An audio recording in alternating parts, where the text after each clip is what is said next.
good morning, or good afternoon, depending on where you're joining from. My name is Travis Mikkola, and welcome to the Americas edition of our Risk Radar 2026 webinar series. Quick housekeeping: if you have questions, drop them in the Q&A box at the bottom of your screen. We'll tackle as many as we can at the end. We're also recording this webinar, so if you need to share it with your team later or just fancy a rewatch, you'll get sent the link later. All right, this is the second installment of our Risk Radar series. We've already explored the EMEA. APAC is coming up next month, but today we're bringing it home from the Americas. So it's no death by PowerPoint. We're here to talk about real risks with real people who deal with them every day. So let's make this worth your time. All right, 2026 is a year when companies can no longer pretend that collecting information is the same as understanding it. The difference matters because in the world this volatile, the real risk isn't what you don't see, it's what you see too late. What I mean by that is we're living through a crisis of trust and intelligence, and there's a widening gap between how prepared companies think they are and how prepared they actually are. Our Risk Radar report surveyed 500 travel, crisis, and security professionals, and that found that we're facing a trust gap in risk intelligence. The survey found that around 70% of organizations now have dedicated teams and tools watching the world around the clock, but only 2/3 say that intelligence is accessible or even being fully used across their entire business. Companies are thinking they're informed, but these numbers are telling a different story. That shortfall between gathering intelligence and acting on it is where avoidable crisis begins. And it matters even more when you look at what's happening in the Americas right now. That's exactly why today's webinar will dive deeper into the region, the risks that are shaping it, and what they mean for the months ahead. All right, today I'm joined by three people who don't just study these risks, they live them. Matt, can you start by introducing yourself, please? Absolutely. Good morning, Travis. Good morning, everyone. My name is Matthew Carvalho, and I am the Regional Security Manager for the Americas. I oversee the operations and intelligence teams based out of our Vancouver GSOC. My background includes various security fields such as close protection, surveillance, loss prevention, as well as 13 years in the Canadian Armed Forces. Hi, everyone. My name is Felipe Wagner. I'm a senior intelligence analyst specializing in the Americas region. I study international relations at the Great University of British Columbia, and I've been working here in the Vancouver office since 2023. I work quite closely. I work quite closely with Saskia and the rest of the operation teams, and mostly to boost our situational awareness and strengthen our crisis response.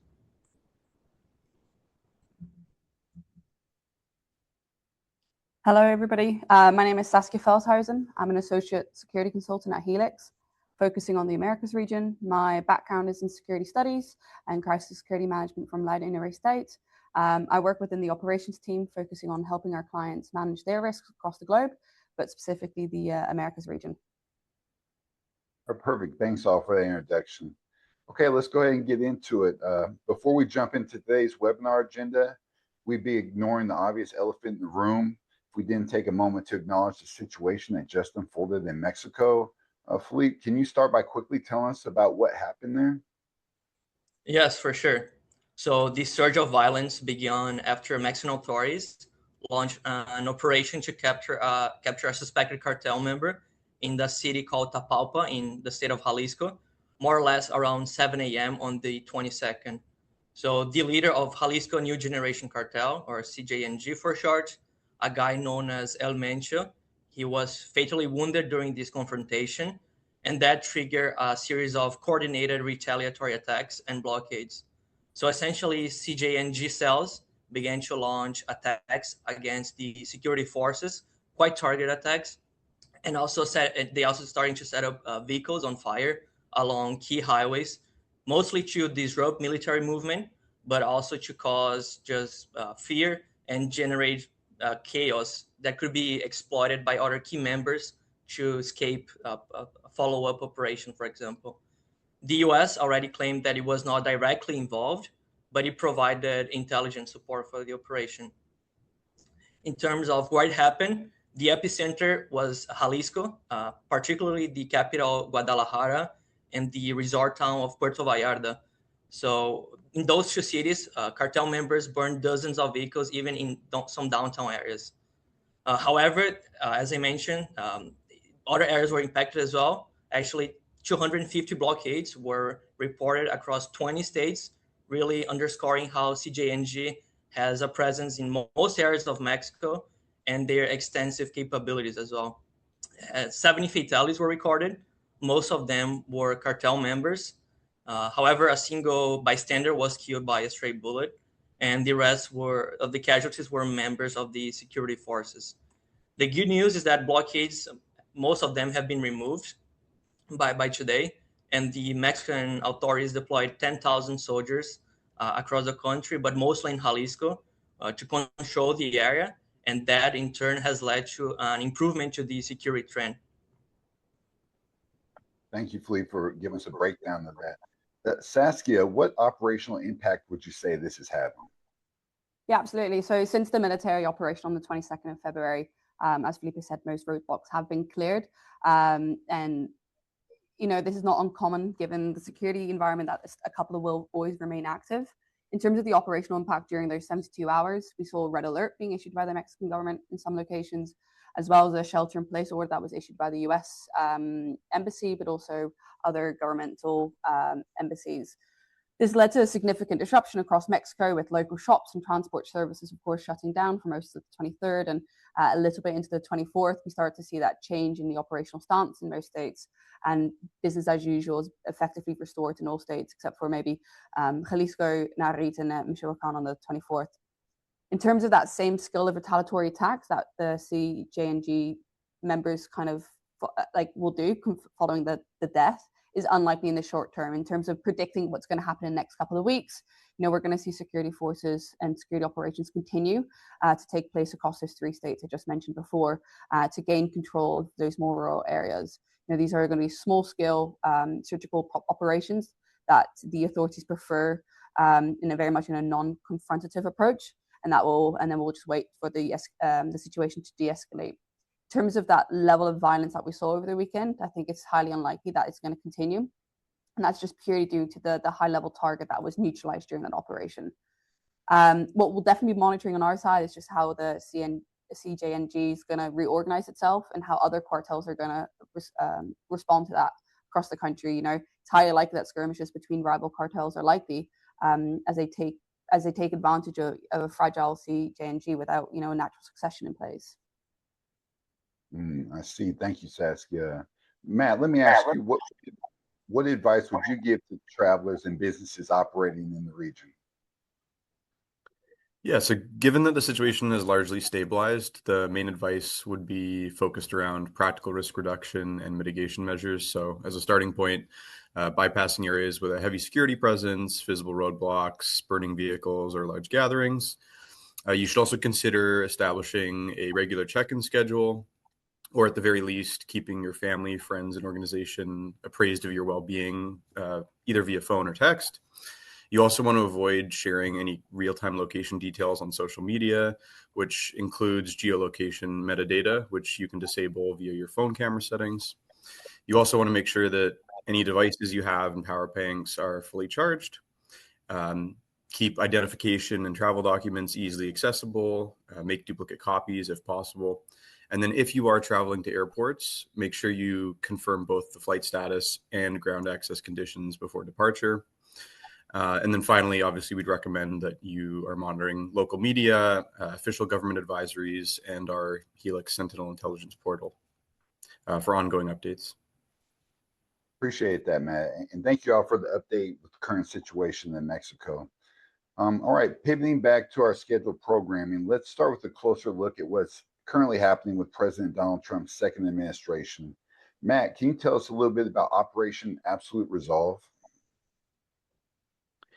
Happy to. Operation Absolute Resolve was a decapitation style strike, which was straightforward in design and singular in purpose, that being to secure and extract President Maduro deep inside a defended capital. The raid was preceded by months of intelligence collection efforts, including persistent airborne intelligence, surveillance, and reconnaissance, also known as ISR, as well as HUMINT from a clandestine CIA security team building pattern of life data on Maduro and his security detail. In terms of the raid itself, it began in the early morning hours of January 3rd with a suppression of enemy air defenses to clear the way. That was followed by the 160th Special Operations Aviation Regiment, also known as the Night Stalkers, who flew the insertion and delivered the assault force into Caracas. The ground component itself was reported to be operators from 1st Special Forces Operation Detachment Delta, also known as Delta Force. But embedded with the assault force were FBI hostage rescue team operators, highlighting the hybrid nature of this mission. It was a military operation carrying out a U.S. federal arrest warrant. Within 2 to 3 hours, the assault force had seized Maduro and was already heading back out over international waters. In terms of a battle damage assessment, there were no U.S. fatalities reported, and current estimates indicate that roughly 75 people were killed, mostly consisting of Venezuelan and Cuban military personnel, along with a small number of civilians. In terms of infrastructure damage, it was limited and highly selective, with impacts largely confined to air defense units, radars, and a few targeted sites, such as portions of Fort Tiuna, La Carlota, La Guaira Port, and El Higuerote Airport. Okay, Matt, thank you. And what are the wider implications of conducting a mission like this? So Washington framed this as a law enforcement action, essentially saying we captured an indicted criminal. But from the perspective of international law and most of the region, this was a violation of sovereignty because the U.S. used military force inside another country without UN authorization or an act of self-defense justification, which is obviously a big deal diplomatically. In terms of a broader takeaway, the operation was tactically precise, but strategically controversial. It reflects how effective modern direct action capability has become, but it also highlights the limits of what military force can achieve in politically complex environments. And I think that tension between tactical success and strategic consequence is really the heart of this case. I see. Thank you. Well, Felipe, let me ask you, can you talk about what the potential long-term impacts of that would be? Yeah, so let's start with Venezuela. And inside Venezuela, as most of you might know, the government did not collapse.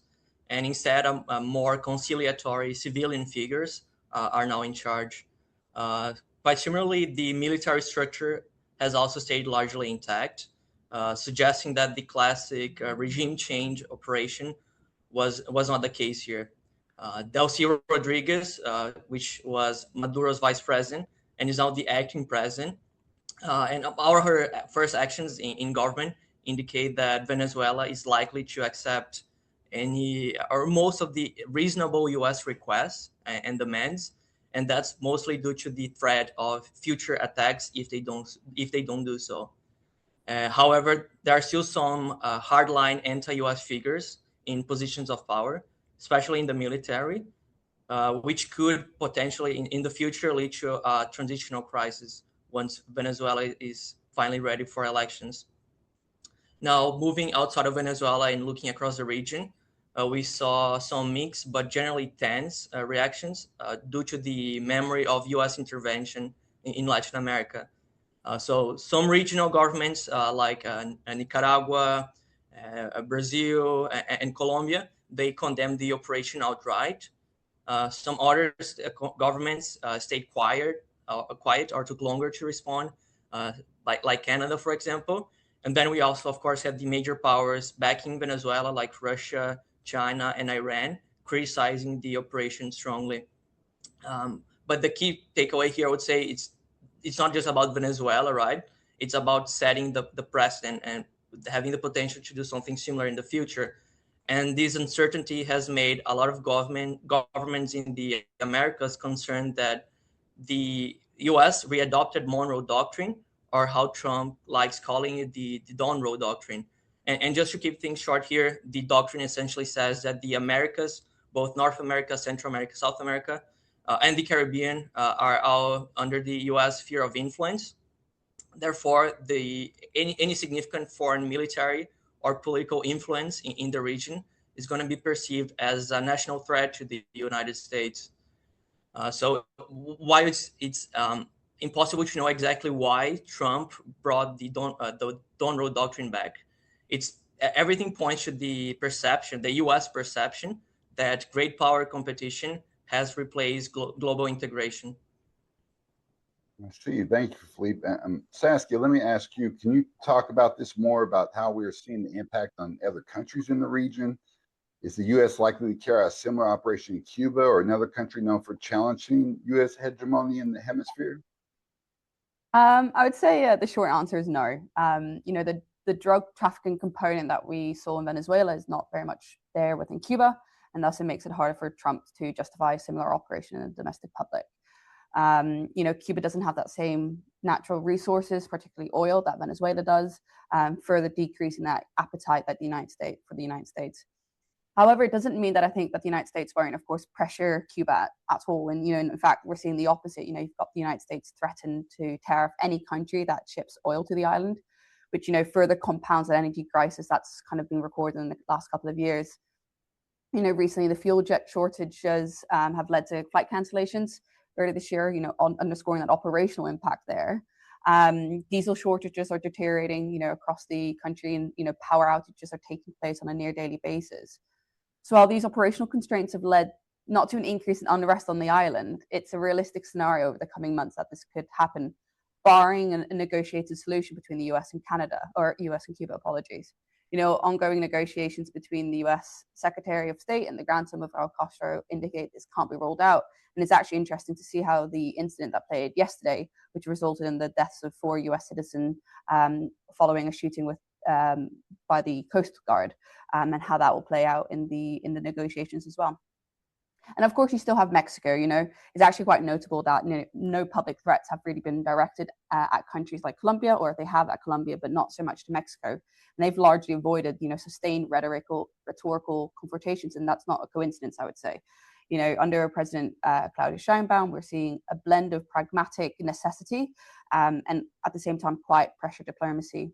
The US is deeply reliant on Mexico for migration management, counter-cartel coordination, and energy integration as well.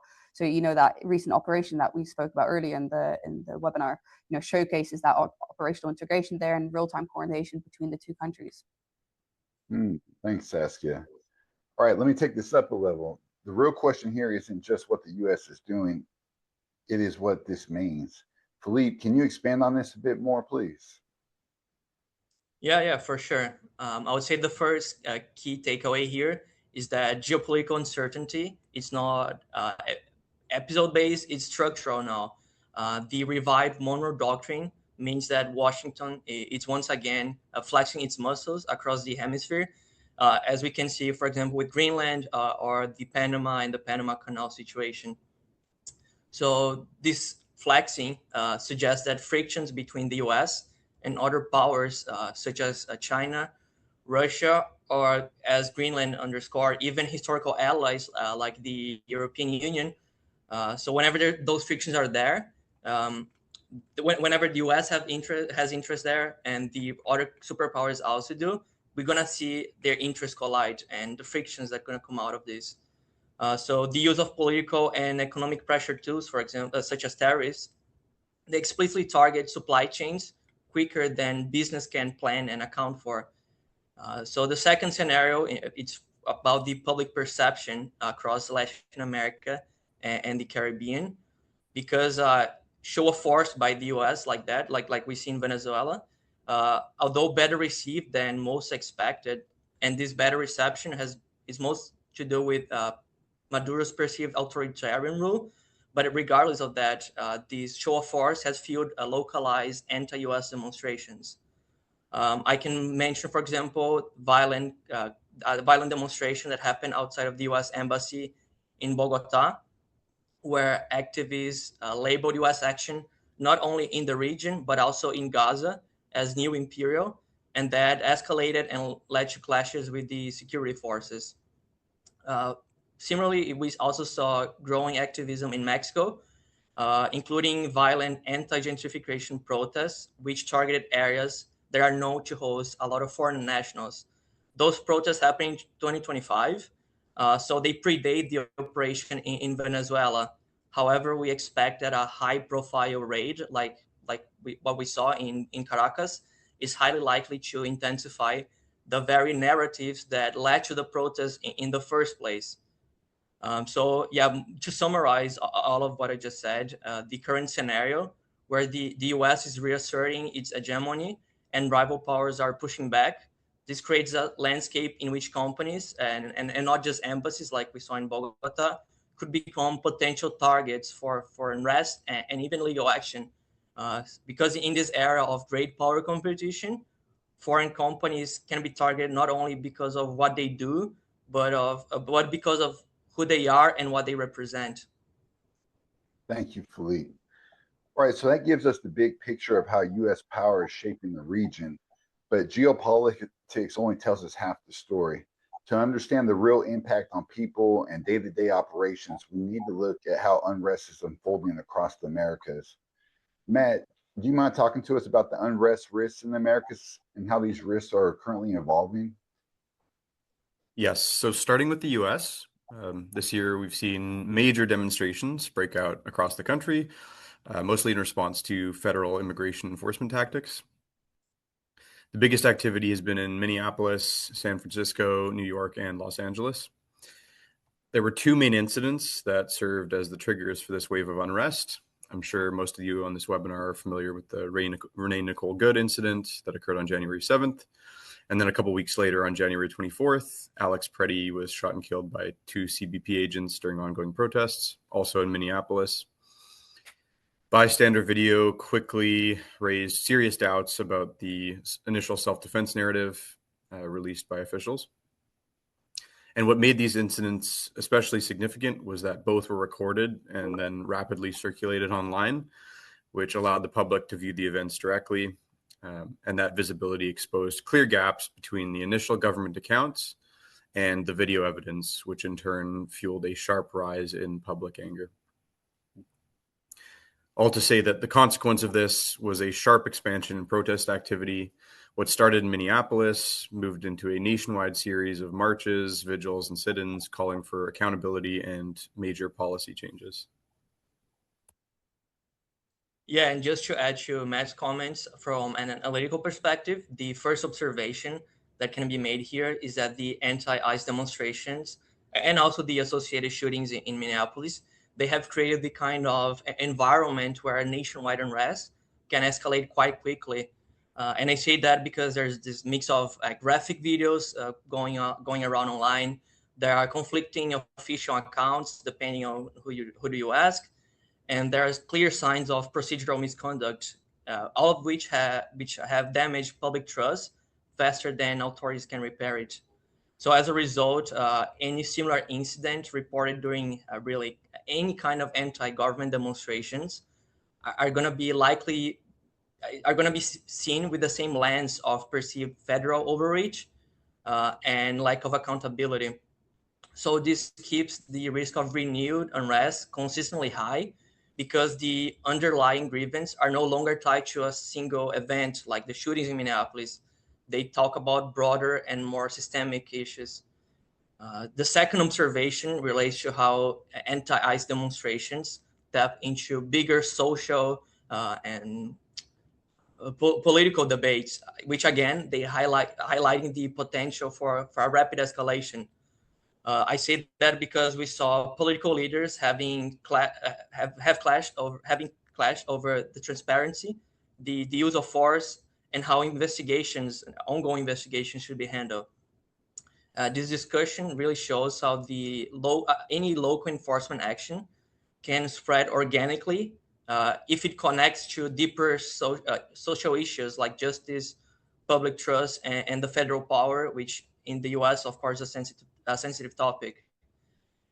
The excessive use of force has put the conversation beyond the more obvious immigration policy into broader civil rights and accountability movements. And these movements have quite a lot of experience with mass mobilization in the US. So my last observation relates to the political calendar, especially related to the midterm elections, which of course are scheduled for later on this year. From our analysis, we don't expect ICE and border operations to significantly shift ahead of the elections. However, a reassessment of posture, of funding, and particularly the rules of engagement is likely by the end of this year. if the Republican Party wins and the midterms and expand its mandate, it's expected to maintain a similar rhythm of operations, mostly to satisfy core voters. However, regardless of what happened, they are expected to revise some of the rules of engagement.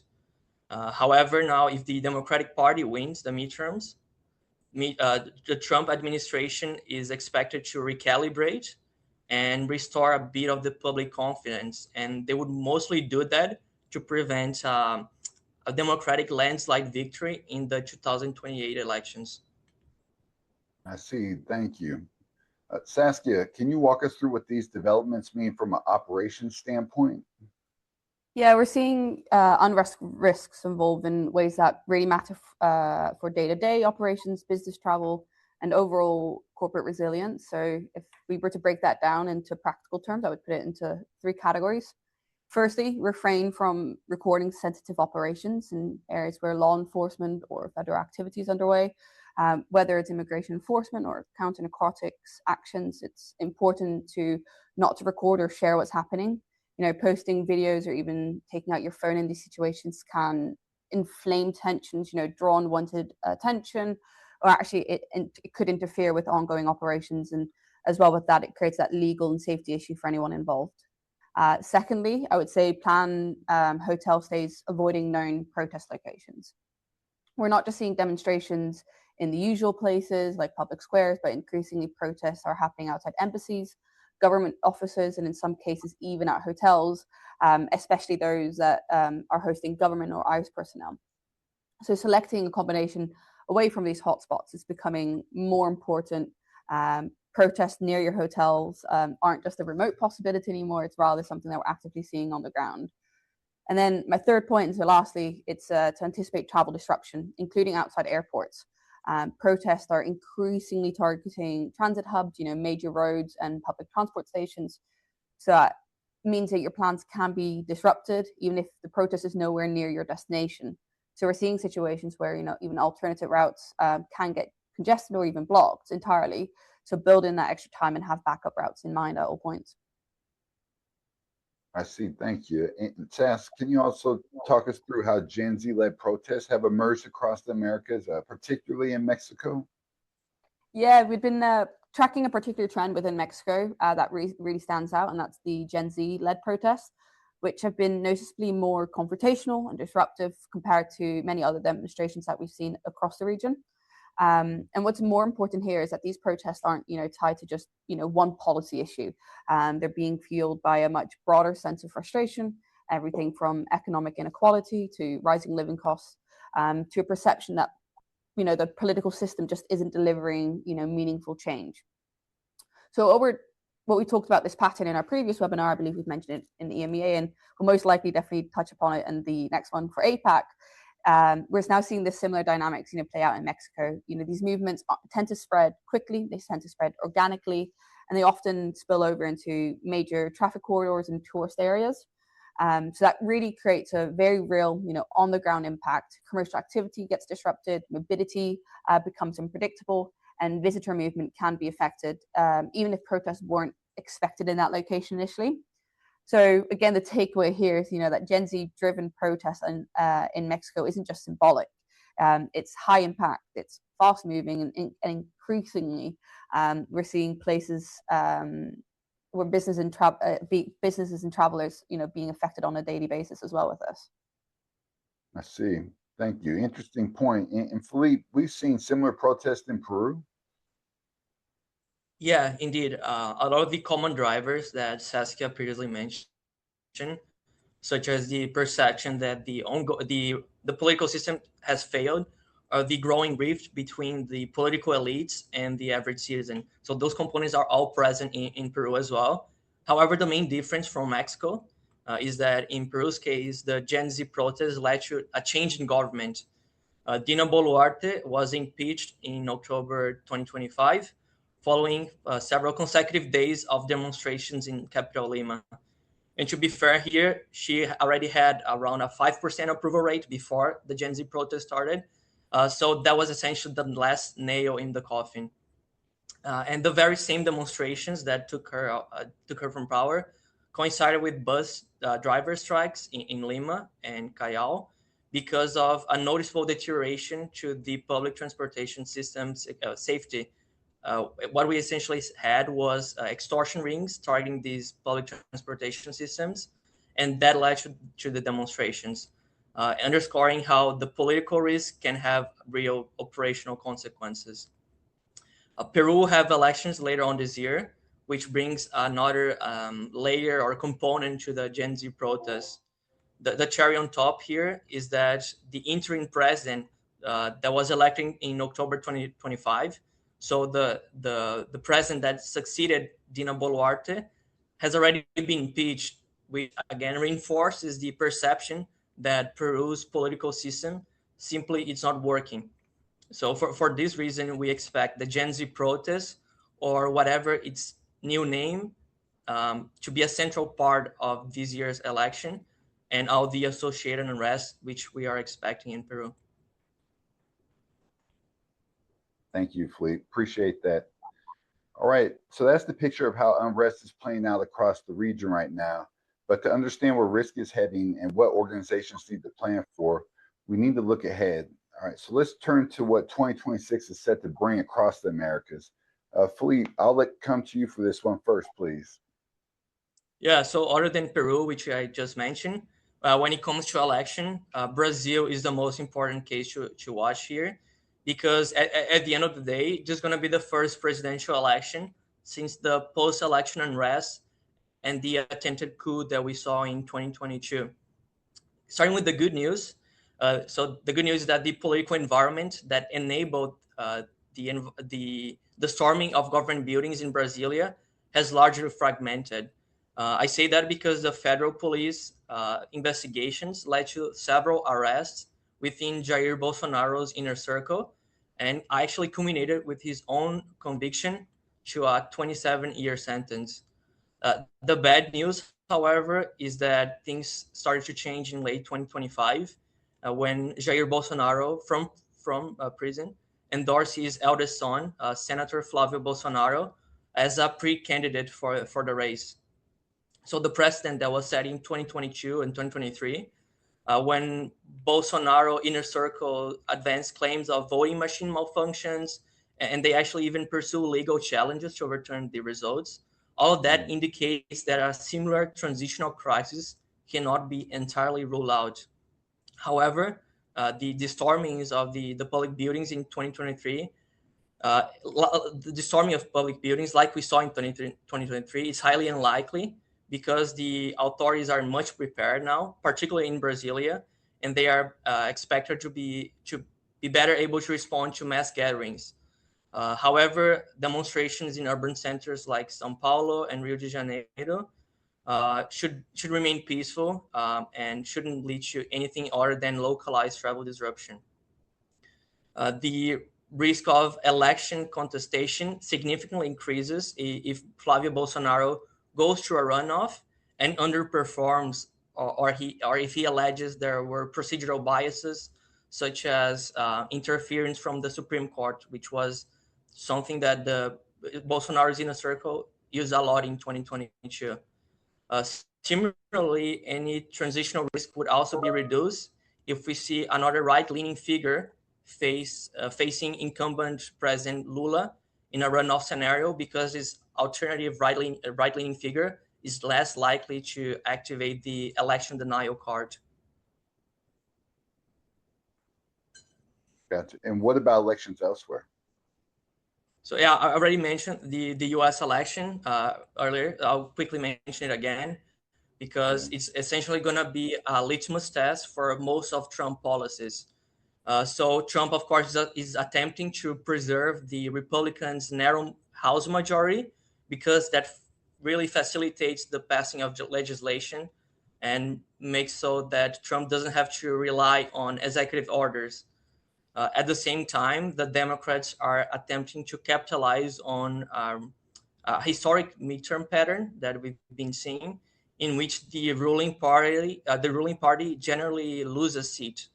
So in terms of what a future could look like, a strong Republican performance would reinforce Trump political dominance, and would likely embolden him to extend some of his Trump-era policies beyond his current term. At the same time, if the Democrats have a strong performance, that would constrain Trump's policy agenda by reducing his legislative freedom and by increasing congressional oversight. Thank you for that. All right, let's turn to Haiti, where the outlook for elections this year remains extremely bleak. Sass, can you speak someone on that? Yeah, even though the transitional authorities have taken some initial steps, like publishing an electoral decree and setting up a date for potentially the 30th of August, the reality on the ground makes credible elections almost impossible. Right now, we've got gang controlling most of Port-au-Prince and large surrounding regions such as Carrefour. And that level of territorial contest creates major logistical barriers to really run any kind of nationwide vote. It's not just about ballots or polling stations. It's about physical access for security, for voters and staff, and the ability of the state to operate freely. And at the moment, that just isn't feasible. We have seen the UN-backed security mission make some gains. They've reclaimed pockets of territory in parts of the capital. But these gains are fragile, and gangs continue to operate with near total impunity in much of Haiti or much of Port-au-Prince. So while the mission is definitely making some progress, it's not yet enough to create that stable political or security environment that is needed for an election. So in terms of that practicality, despite these formal steps that they are making towards a political transition, Haiti is nowhere close to meeting the conditions required for a safe, credible, logistical, viable election, I would say, in this year. Thank you, Sask. And Felipe, what about Colombia? Yeah, so Colombia is a very curious case. There's actually some developments that just happened yesterday they're going to mention later on. But going into the election landscape, it's mostly shaped by the deterioration of the secure environment across most of the country and the political fallout following the collapse of President Gustavo Petro's total peace plan. So over the past 4 years or so, we've seen our militant groups such as the ELN, a lot of FARC cells, and the paramilitary group Gulf Clan. So they have all expanded their territorial control. They have escalated the frequency and the complexity of attacks, including the use of drones. And they are also targeting political figures. And they actually killed a presidential candidate called Miguel Turbay last year. So the breakdown of peace negotiations with all of these groups, but particularly the ELN, has eroded the credibility of Petro's security agenda and intensified the public skepticism towards the incumbent left-wing coalition. As a result of that, the political environment favors political actors advocating for harder security posture, the classic tough on crime policy, placing any right-leaning candidate with an initial advantage. I say that, but the elections are a bit too early to call. And regardless of the winner, the 2026 election cycle is on track to be among the deadliest in the country's recent history. Urban centers are expected to be mostly spared by election day violence. And here's the development. Here's where the development comes in, because just yesterday, the Colombian military discovered a ELN attack, a planned attack that would happen during election day. And that would happen in Bogota. They would use explosive devices. I'm not sure where exactly, but it shows that those attacks at urban centers cannot be totally ruled out. But with that being said, most of the attacks are expected to take place in more rural areas, and they could target candidates or even voting centers, especially in areas where those militant groups and paramilitary groups have significant influence, such as Cauca, Valle de Cauca, and Arauca. Thank you. I appreciate that, Felipe. So that gives us a sense of how 2026 is shaping up across the region. But these political and security shifts just don't stay on paper. They change how people are moving. With that in mind, let's look at the changes the U.S. is considering on visas and entry rules and what this could mean for travelers. Matt, would you mind jumping in on that one? Yeah, absolutely. Based on the questions coming into the webinar chat, I know that visas and entry considerations are a hot topic right now. And as someone who frequently travels to the US, I can definitely personally attest to the uncertainty facing travelers with business there. So essentially right now, the country is considering some meaningful changes to how it screens foreign travelers, particularly for those entering under the VWP or Visa Waiver Program through the Electronic System for Travel Authorization, better known as ESTA. So at the moment, citizens from roughly 40 allied countries can travel to the US for up to 90 days without applying for a traditional visa, as long as they complete an ESTA application online. And historically, that process has been fairly straightforward, consisting of tombstone data such as passport details, basic biographical information, and some security-related questions. There have been social media fields, but they've largely been optional and fairly limited in scope. So what's being proposed now would significantly expand that vetting process. Under the draft rule changes, applicants could be required to provide all social media identifiers they've used over the past 5 years, along with expanded contact history and more detailed personal data. Officials have emphasized that this does not mean applicants would be asked for passwords or access to private accounts.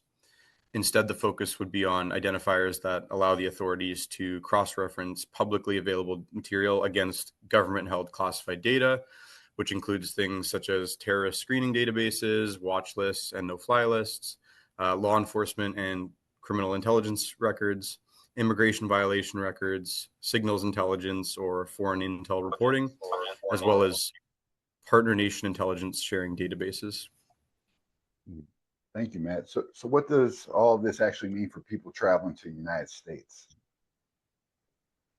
In practical terms, it means that the US government would have broader authority to review publicly available information online before someone even boards a plane. DHS and CBP have essentially pushed the screening timeline further upstream, so potential risks are identified earlier rather than at the airport or port of entry. Needless to say, the proposal has sparked debate. We've seen travel industry groups warning that increasing the amount of personal data required for short tourism or business visits could discourage legitimate travelers. And this is especially true for countries whose citizens are used to relatively frictionless entry under the VWP. Essentially, adding layers of scrutiny may change the perception of ease and openness and ultimately end up costing the country billions in tourism dollars. These changes are also unfolding alongside wider shifts in U.S. immigration policy. For example, the U.S. Department of State recently announced a suspension to the immigrant visa processing for nationals of up to 75 countries while reviewing public change criteria. While that suspension affects immigrant visas rather than short-term visitors, it reinforces this broader theme that the United States is reassessing and tightening various elements of its immigration and travel screening architecture. The outcome of this debate will shape how millions of travelers experience entry into the US in the coming years. I see. Do we have any sense of when these changes might take effect? So none of the proposed ESTA changes are in force yet. They went through a public comment period, and federal agencies are now reviewing feedback before deciding whether and how to finalize the rule. So even if approved, implementation would likely take time, potentially pushing full rollout into mid-2026 or later. I see. Thanks, Matt. Okay, we've already discussed a lot already. I can see a few of you have been busy submitting questions while we've been talking. So I'm going to read out a couple of them now, and then I'll let the team jump in if you want to take any of them. All right, first question we got coming in. Can you speak to the risk of roadblocks and cartel-related gun violence in San Luis? Also, are there any new or different security risk changes in Mazatlan related to the death of El Mencho? Yes, so I'm happy to respond to this one. So the first thing is that in San Luis Potosí, most of the violence that we've seen happened during the initial 12 to 24 hours of the retaliatory attacks. Ever since, there has been a significant shift, a significant decrease in the number of blockades and attacks. And I'm not sure if the person is asking about the San Luis Potosi state or the city, but generally speaking, most of the violence takes place close to the border with Tamaulipas, because CJNG is allied to a faction in the state of Tamaulipas. So they every now and then have some excursions into San Luis Potosi, but over the past 48 to 72 hours, we've seen a significant improvement on the security environment over there. That doesn't mean future attacks cannot happen, but what we are seeing is that most of the violence over the past 48 hours has remained constrained mostly to Jalisco and neighboring states. To respond to the Mazatlan question, most of the cartel dynamics in Sinaloa states are related to the Sinaloa cartel, so not the Cartel Jalisco Nueva Generación.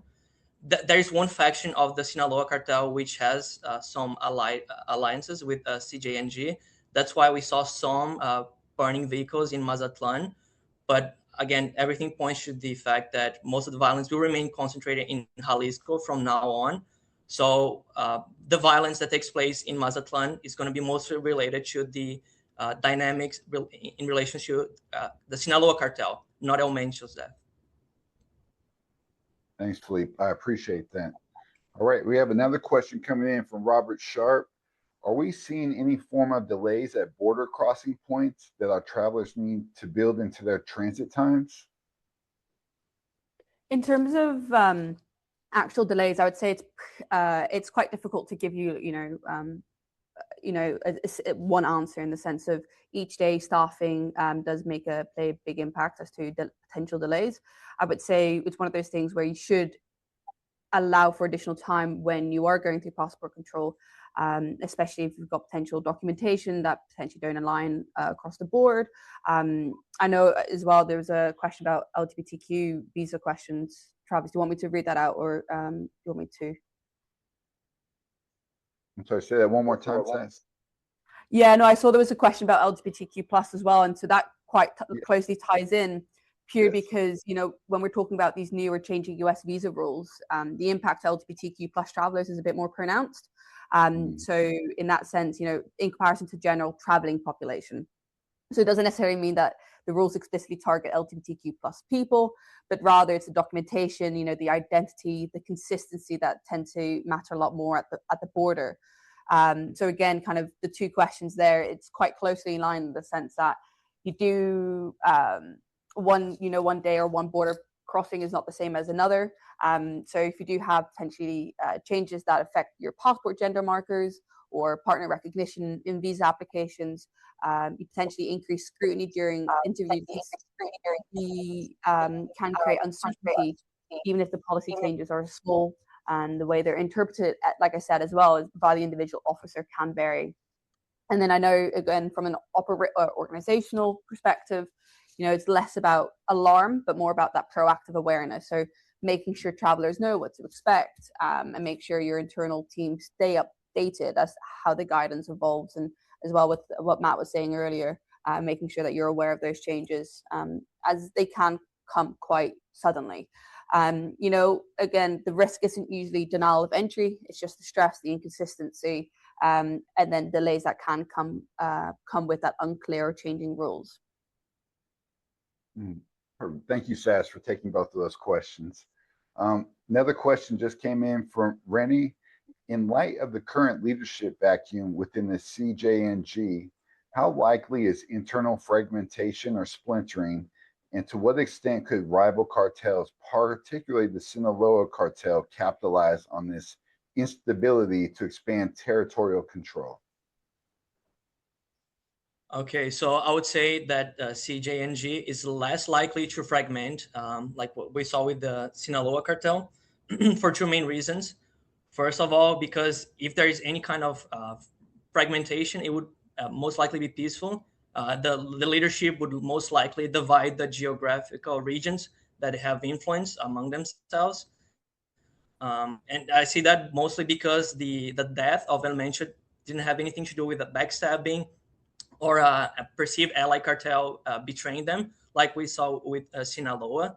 In that case, one of the factions essentially kidnapped the leader of the other faction and sent him to the U.S. So that created a lot of animosity. So we're not expecting to see anything similar to that level with CJNG. And in terms of the Sinaloa expanding its territory and grabbing some of the previously CJNG control areas, my assessment is that that's unlikely. First of all, because the Sinaloa cartel was more or less on the they were losing power to CJNG, so they're not at a position to expand. And because they're dealing with infighting, right? They have the two most dominant factions, the Los Chapitos and La Maiza. They are using most of their resources to clash against each other. So it's unlikely that they will capitalize on the moment to get some of the previously CJNG territory. Perfect. Thank you, Felipe. All right, we have a question in from Robert. What recommendations would you have for travel security managers who handle executive protection in light of the higher risk of the civil discourse and protests? I can take that one. I used to do executive protection within the extractive industries. So in terms of mitigation for the current unrest, the best practice is going to be to make sure you're still conducting proper advances. So ensure you're allowing your ground teams at least a few days to kind of get in position, perform the reconnaissance of the area, and really get a thorough understanding of kind of what's going on in the immediate vicinity before actually deploying your principal out with their personal protection outfit. Given that the situation is so fluid, it's hard to give kind of specific measures. But as we used to say in the military, time spent on recce is seldom wasted. So just make sure you're building in a longer than normal advance period before your principal is deploying out. Perfect. Thanks, Matt. I appreciate it. Well, everyone, I think that's all we got time for. And we certainly managed to discuss a lot today. We talked about how the U.S. is reshaping its role in the Americas. We heard how Washington's harder line is driving a more volatile political landscape across the region. We looked at how public anger is spreading with anti-ICE protests and rising anti-U.S. sentiment in parts of Latin America. We explored what this means for travel and operations. Protests are more common, and enforcement actions now spark faster with wider reactions than we've seen before. We've also touched on lightening U.S. entry rules with more checks likely for travelers. Across all of this, it's clear that the rich picture is more complex, but it can also be more predictable if you track the right signals. I'd like to take this opportunity to thank you all for tuning in today, and also to thank our Helix speakers, Matt, Saskia, and Felipe. If you'd like more content from Helix, we've got the APAC edition of this webinar coming up next month, as well as the FIFA webinar, which will look at the security landscape in the lead up to and during the tournament. And plus, we've also recently produced an America-specific risk radar report.